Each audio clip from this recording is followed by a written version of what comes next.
So we basically developed a brand new engine especially for Far Cry 2. This engine has been 2 years in the making. It supports the XT9 as well as the X10. And we basically tailor-made it to take full advantage of multi-core CPUs.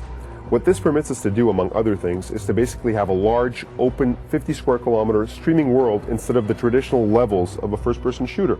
This world is obviously totally dynamic, so we can have things like wind affect vegetation in a credible, procedural way. So nothing is faked, everything is dynamic. So we can basically increase the strength of the wind until leaves start breaking off of plants, branches start breaking off, etc.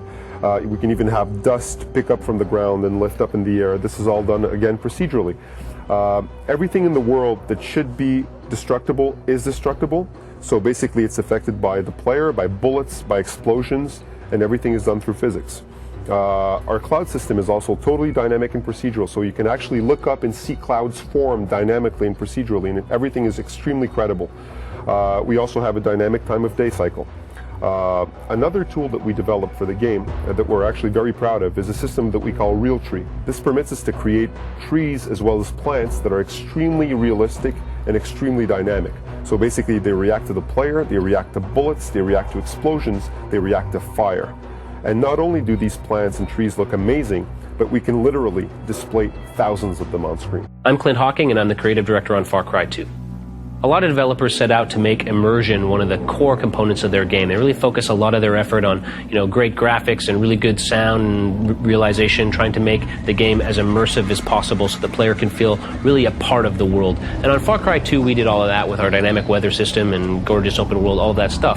But what was more important for us was to immerse the player in the physicality of his avatar, to make him really feel like he is physically embodied in that world. So then he really feels the weather around him. He really feels the day and night cycle. He really feels like he's walking through these open savanna plains. He feels his physical presence in the world. Obviously, weapons are a really important part of Far Cry 2, and we really worked hard to make sure not only do we have sort of really punchy, firing and reload animations, but we also wanted to make sure that as the weapons degrade over time, you get to see the shaders become rustier and dirtier and muddier, and when the weapons jam and malfunction, you need to clear those jams, and you need to actually struggle with the weapon a little bit as it gets older. Eventually, you keep the weapon for too long, you keep using it even though it's worn out, it'll just blow up in your hands. So all of that's in service of really making the player feel a physical connection with the guns upon which his survival depends so heavily. Also, if you've got a 50 square kilometer open world, that means vehicles are really important, and we put the same amount of effort in making sure all of our vehicle animations were just as immersive and just as physical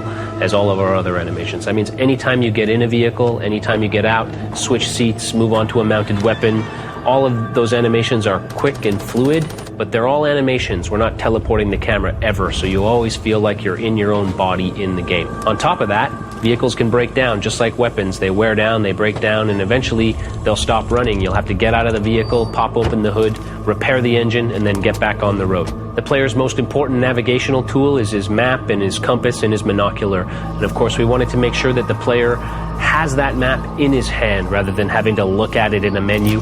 That means that the player can check his position at any time, he can navigate the world, he can see where he needs to go, see where his objectives are in the world using a paper map that he holds in his physical hands in the game world. Healing is another important way that we create a visceral connection between the player and his avatar. When you have a small wound, all you need to do is inject a syringe into yourself and you're good to go. But when you get a critical wound, you need to stop and perform first aid on yourself. And that can mean anything from pulling a piece of shrapnel out of your arm to, relocating a dislocated wrist or elbow or shoulder or all three. Again, the idea is to give the player that visceral punch that gives him a powerful connection between his own body and the body of the avatar. And that's really what immersion is about in Far Cry 2. It's about forging that bond between the player and the avatar, and about creating that same bond between the avatar and the world so that the player really feels like they themselves are walking around in that 50 square kilometers of open African savanna, free to explore it however they choose.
that the lion is there. Holy the lion is there, and the guard is on his cell phone.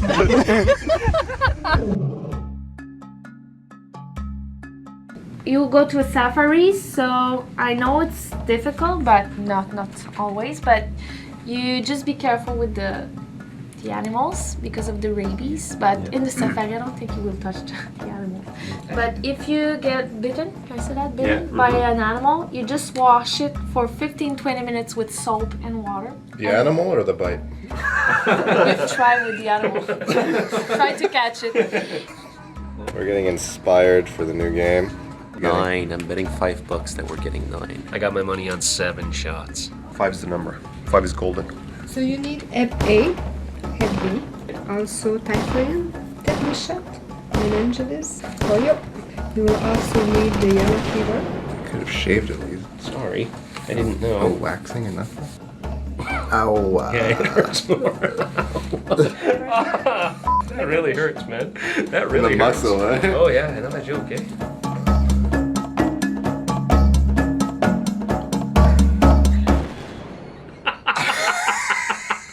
Yeah, Kenya is pretty corrupted, really. Like I was saying a little bit earlier on, the most important thing is for Amaury to be able to take sound samples of ambiances and whatever we can, and Alex to be able to take a lot of reference photos and a lot of iRes photos, and the rest will be for us to be filming the different blog, basically movies we need to take. What I need to do is like actually get close to a tree and take a picture of the bark so I can tell an artist like this is what the bark of an umbrella acacia looks like. There's no way for me to get any reference other than just going there and recording what's happening. We don't encourage anybody shooting animals in the game, obviously. It's actually even like, but if somebody wants to like aim and shoot it, it'll kill it. That's important that you are not scared of being scared, like of being sick or anything like that. Not talking about malaria, but the food. I mean, it's possible you get something. But if you just thinking about that, you will be sick. You know what? That also works with vaccines, and we know for sure because that André was like all scared of the vaccines, and his arm started swelling when he passed out. So tomorrow we're leaving for Africa, and we're gonna be able to wash ourselves for 10 days, so we're gonna stink very much. That's a nightmare.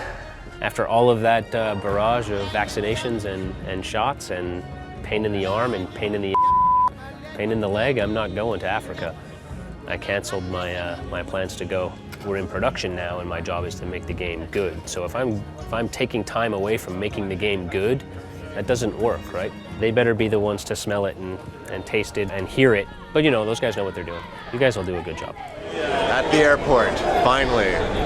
Look at these guys.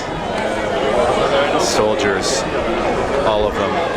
Malaria medicine's kicking in. First time camping for him, ever. What? And he does it in Kenya. Coming soon on upcoming episodes of Far Cry 2, Location Africa. And that's a lot of pressure to put a good tent. Try not to get malaria. We seem to be sleeping right on an elephant path. What should we be doing? Good sound, didn't you? This is really peaceful. I wonder how the team's doing. We've heard some lions are there, so I think we're gonna get the audio equipment and we're gonna go there to record. Sounds like a smart idea.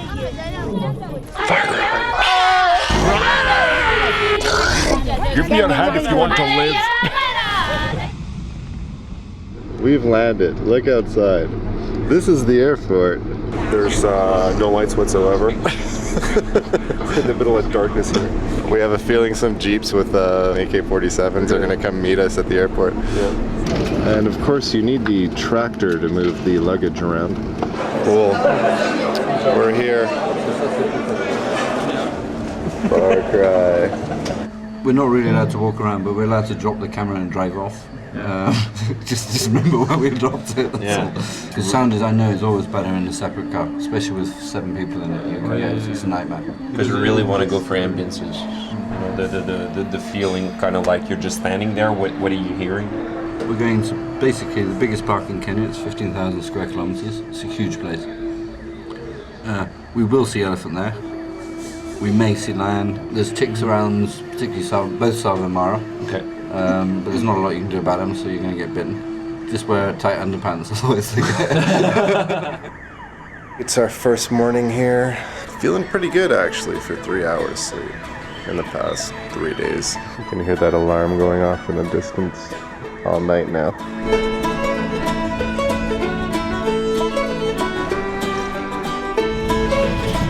Yeah, this is the main road to Uganda and serves all of Uganda and Kenya. In total, a population of about 60-65 million people. As you can see, it's in lovely condition.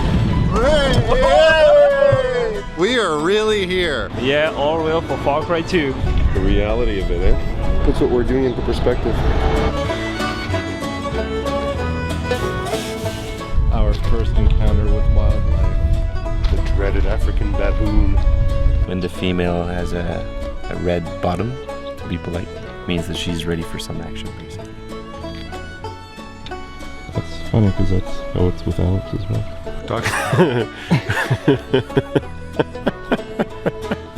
We're actually waiting for the paperwork to get filled in for us to be able to enter Tsavo West National Park. That's where the tripod goes. Dude, they are actually making us straps from an old tire. Yeah. Now, if only they made Java chip frappuccinos.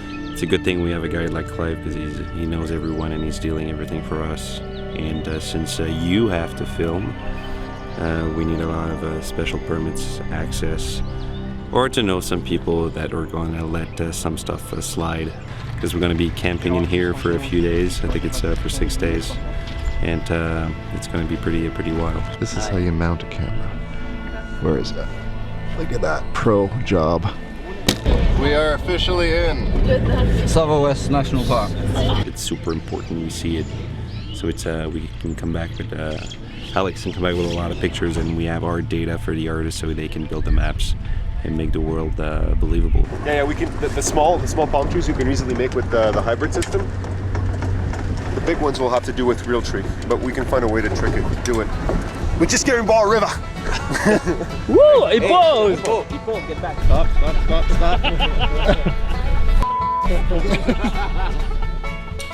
Yeah, that's a lot of pressure to put a good tent.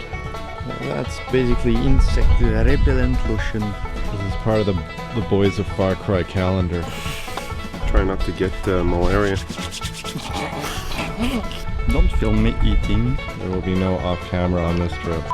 We will film you eating, we will film you pooping. It's beautiful, but not today.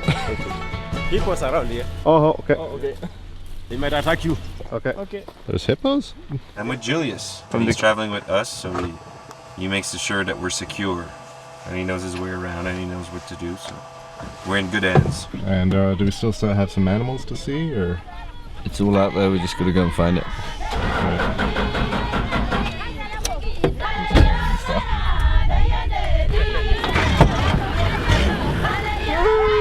Coming soon on upcoming episodes of Far Cry 2, Location Africa. I sense rain. So a hippo just walked right by the tent.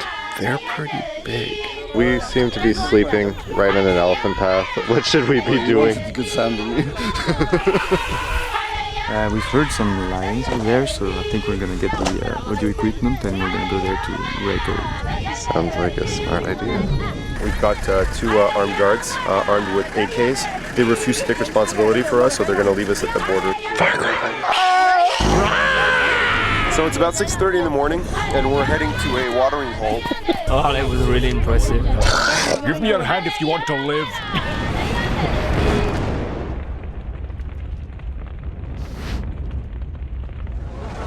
So we're here in the town of Voi, Kenya, and we just stopped in to get some gasoline. Watch for the taxi. Well, Amory right now is taking some references of ambiences of towns, African towns, and right now he's being catched by everyone. So what we've just done is a binaural recording. Basically, we've got a mic, two mics actually, one for each ear. You place it like this, and each microphone is going to get what the ear gets. So the microphones are actually in those earpieces, those aren't... This piece you see here is one of the mic, And this one is the other one for the other ear. I'm converting people to good sound quality.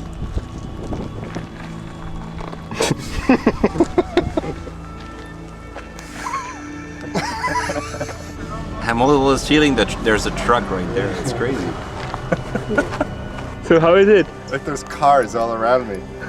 Oh, really? Driving by. Guys, I'm on the roof of a Land Rover in Kenya. You can see the Kilimanjaro from there. This is just a maze. Clive just got a phone call from Jacksony. Jacksony's the cook. Well, basically, elephants are surrounding the camp. That's land footprints right below us. So it's going down the road towards where we're going for lunch. There are the elephants. This is where our campsite is. We are halfway between a bushfire and a huge herd of elephants. This should make for a fun evening. The reason we're aiming at Tiva is more frog sounds, ambience, rather than wildlife. For sound, there's more. I think that'd be. There's more Tiva. So Tiva's remote stuff. It's quite a freaky place down there. Yeah, we may pass one car max, and it's only rangers. No tourists go down this end. So this is real Africa. Okay. And for me, that's the best frog sounds in Africa over there. How important are frogs to Far Cry? It's part of ambiences, and we're building the sounds according to bits and pieces that comes from all over. So yes, they are important. So we seem to be sleeping right on an elephant path. What should we be doing? You wanted good sound, didn't you?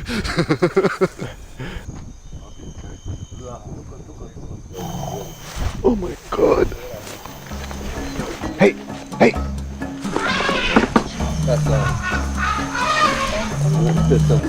The lion is there, and the guard is on his cell phone. The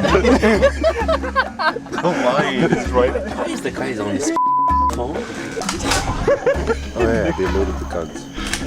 That lion is on the other side of the bush, not a fence, a bush. I'm gonna sleep tonight. I was sure. Yeah, we were afraid of elephants like about an hour ago. Like, oh, the elephants are going to surround us. There's elephants and lions. That's the problem they're coming there. I'd rather be chased by an elephant than a lion any day. No. About the lions, it's just me, but they go to the tree. It's okay. But if for elephant, you can't just even go to the tree. Because they can block all the branch from the tree. So we're leaving Tsavo West National Park. We've got two armed guards armed with AKs. They refuse to take responsibility for us, so they're going to leave us at the border. So we're pretty much on our own as soon as we leave Tsavo West. We got to go find some frogs. We're going to get sound of frogs. So we're going to be driving around all day today. All day. Just found out that we're only 200 kilometers away from the ocean. And we're not going. Instead, Amory has to get frog sounds. Frog sounds over the Indian Ocean being 2 hours away. Really? There's nice beaches. This, for references, for the World II giant lake. Navy installation with weapons. There's a video game expo going on. It so happens there's a video game expo going on right now. I think we should go to the ocean. I mean, work by the ocean. Sweet. It's a bit too dry to wash in the room, I'm afraid. So, come on. What are we doing here? We're here to record some frog sounds because the river was supposed to be like teeming with frogs, but as you can see, the river is dry. We could have gone to Bassa, the beach, and now we're stuck here while they're going to go get some sound bites. So we're spending the afternoon here in this dried riverbed. This shot I call Poop and Amory. Thank you. Coming soon on upcoming episodes of Far Cry 2, Location Africa. Hi. Oh, that stinks. Oh god, we're getting tired. We should shove their truck over the hill and get some good sound. Oh, that was really impressive. Far Cry. Give me your hand if you want to live. One of the main goals we had in mind when designing the Far Cry 2 map editor is that we have wanted to create a simple and intuitive experience for the users, because many of the editors that already exist in the first-person shooter games are very feature complete but also complex to use. So we have wanted to make sure that the user could create an interesting map and learn the whole editor in under an hour. An aspiring game developer can use the Far Cry 2 map editor to showcase his talents, because a level designer requires a lot of creativity in his work and ideas, and our tool really exposes these aspects in the foreplan. Je crois que le map editor peut aider les game designers à se faire remarquer, principalement grâce au système de rank de maps qu'on a. Les maps populaires vont ressortir dans le top de la liste, qui va permettre les game designers talentueux de se démarquer. One of the most powerful features of Visual Studio that really helped us during the development of the map editor is the seamless integration between C++ and C#. L'une des fonctionnalités de Visual Studio qui nous a beaucoup aidé, c'était le remote debugging, autant sur PC que sur Xbox. Sa facilité d'utilisation nous a accéléré le processus de débugage du jeu. À mon avis, ça va être la map editor de Far Cry qui va aider à démarquer le multijoueur. Avec Far Cry, on embarque dans la vague du user content qui devient de plus en plus populaire actuellement dans les jeux. What I think will impress the gamers the most is the amount of maps that will be created by the users of the community. I believe we have delivered very powerful and simple tools which will enable most players to create really interesting and creative and crazy maps. We've partnered with Microsoft Visual Studio to offer gamers a special Far Cry 2 map, which will be available soon on PC and Xbox 360. Additionally, we will be hosting 3 Game Developers Nights, where Canadian gamers and aspiring game developers will be able to compete online against Far Cry 2 team members, which promises to be a very exciting event, so stay tuned. So this week I thought it might be nice to talk about something I've seen people have been talking about for the past couple weeks, and that's healing, how we heal ourselves in the game. Right. So can you first, I guess, take us through the history, you know, when we started talking about the game, creating the game, how you decided to heal yourself? Well, I mean, there were a couple important factors. Like one, we wanted to move in the direction of not having to do lots of like low-level like health management in the game. We wanted the player to feel like, okay, like I can be shot at and there's gun battles and that happens and everything's fine as long as I don't take too much damage, like in too short a time. And if that happens, then we're like, well, instead of just being dead, you should get wounded and you should have to deal with the repercussions of being wounded and having this life-threatening injury while you're in the sort of intensity of battle. So we created this wound system where, you know, when you take too much damage too quickly, we detect what caused the damage, like say it was a gunshot or a fire or an explosion or whatever, and then we have this library of probably about 60 animations we'll have in the final game. We only have about 12 now, just to prove that the system works. And what will happen is you'll get a wound, and you'll need to get to cover and heal that wound by, you know, pulling a bullet out of your leg, or putting out a fire somewhere on your body, or you know, pulling a piece of shrapnel or something out of your torso, or whatever it happens to be.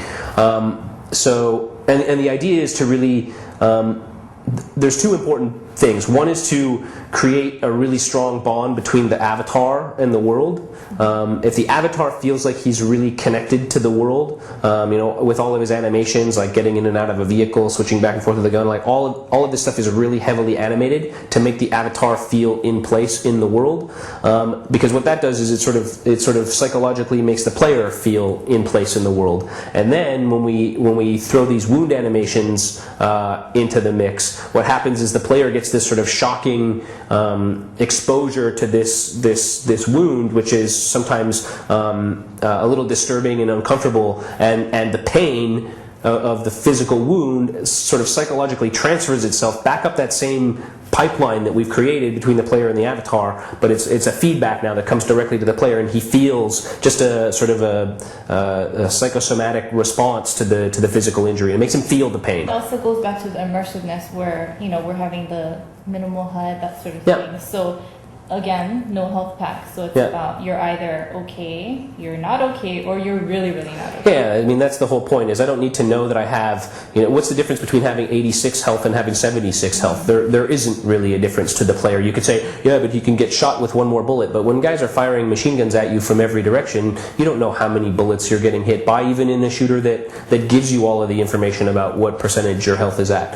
What we wanted was to just say, okay, we want the player to know that he's fine. We want the player to know, okay, slow down and be a little bit more careful, or you're not going to be fine. And then we want the player to know you're in big trouble. You have to deal with this problem immediately, or you're going to have to reload the game. So those are basically the three states we felt needed to be communicated. We didn't need the 1% granularity in order to communicate that. We flew into Munich, and then we from there had to do a kind of short commuter flight to Leipzig. I was impressed by how the place was clean compared to other places in Europe and stuff like that. I actually think it would have been pretty cool if we'd flown into Berlin and then maybe taken like a train to Leipzig, because then we would have actually seen some of the German countryside. The place looks cool, was cool, and the beer was cool. The place was just filling with people. It was packed all the time. And the public demos, I mean, they were crazy. Public ones, we ended up doing them every hour. There were a shitload of people. I mean, 250 people every hour. Public demo side of it was a super surprise, because I hadn't realized just how fanatic the German fans are for Far Cry as a brand, as a franchise. And sometimes we saw people just sitting on the floor waiting for the next presentation. Really, it ran the gamut from like little kids and families to teenagers to like old couples. And, I know LP was signing Xbox. I mean, I'm not a rock star at all, but I mean, we signed an autograph, we threw T-shirts. A guy wanted my T-shirt so bad. There were people who were literally paying to get back into the convention so that they could see the demo of Far Cry 2 again. And yeah, a lot of them wanted to come in and get like a Far Cry 2 T-shirt, because we were giving those out. A guy really, really wanted my T-shirt. I gave my T-shirt once to a guy who actually wrote a comment on one of our blogs, but one guy really wanted my T-shirt, but I didn't have a T-shirt under it. But he was really insisting, and I really did insist on the fact that I was not going to walk bare-chested in the middle of the expo, so I turned him down, unfortunately. I think people ask questions about the game afterwards, which is kind of cool. And there was one guy came to me and straight asked, I want to talk about AI. It took like 20 minutes to explain everything, or maybe 15. And the guy was not reacting, so he was not saying anything. I was like, is that cool or is that not cool? Does he like or does he don't like? I was not sure. But when I finished, the guy was like, this is amazing.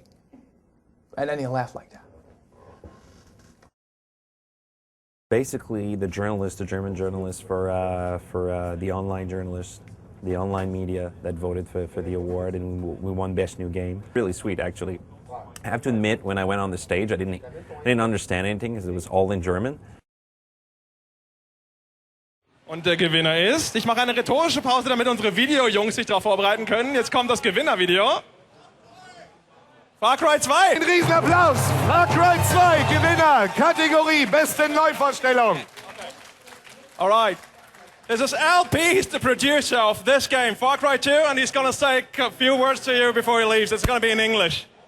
Yes, first of all, Denka, everyone. We're super happy to come here to first time demo the game to the public. So it was exciting for us. We worked really hard for it, so I want to thank the team first. The second of all, I want to thank all the media that voted for us. But again, I want to thank the fans, you guys, for coming to see the game. And I know you'll love it when it comes out in spring 2008. Denka. And I got a shaved head now because I lost a bet. The bet was if we won a prize over there, I had to shave my head, and we did. We won Best New Game, and so I did. It was a great opportunity to bring back this great piece to the team, and to show that the people are appreciating what we're making. And I think that the team really took it personally and with great pride. That first time we go public, first time we show, and we win something, so that means something to us.